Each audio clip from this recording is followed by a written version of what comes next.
हाय दोस्तों, इस गाड़ी का इंजन मिसफायर कर रहा है तो हम डायग्नोस्टिक टूल के सहायता से देखते हैं इसमें एरर क्या है। तो इसमें सेकंड सिलेंडर मिसफायर का एरर बता रहा है। तो इस एरर के वजह से हमें सभी सिगार कॉइल निकाल के उनको क्लीन करना पड़ेगा, पॉलिश पेपर से रगड़ना पड़ेगा और अंदर का जो भी इलेक्ट्रिकल पॉइंट्स है उसे हमें क्लीन करवाने पड़ेंगे।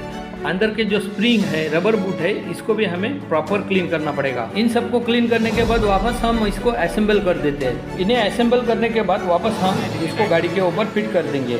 1 बाय 1 हम हर एक सिलेंडर के ऊपर सिगर कॉइल को फिक्स कर देंगे। उस सभी के ऊपर प्रॉपर टॉर्किंग कर देंगे ताकि कोई कॉइल लूज ना रहे और सभी कॉइल का वायरिंग हार्नेस का सॉकेट प्रॉपर तरीके से फिट कर देंगे। ये सब फिट होने के बाद चलो हम इंजन को स्टार्ट करके देखते हैं इंजन का साउंड कैसा है। अभी तो बेहतरीन लग रहा है। इसके बाद गाड़ी के एरर कोड भी हम चेक कर लेते हैं। चलो देखते हैं गाड़ी के अंदर एरर कोड क्या आ रहा है।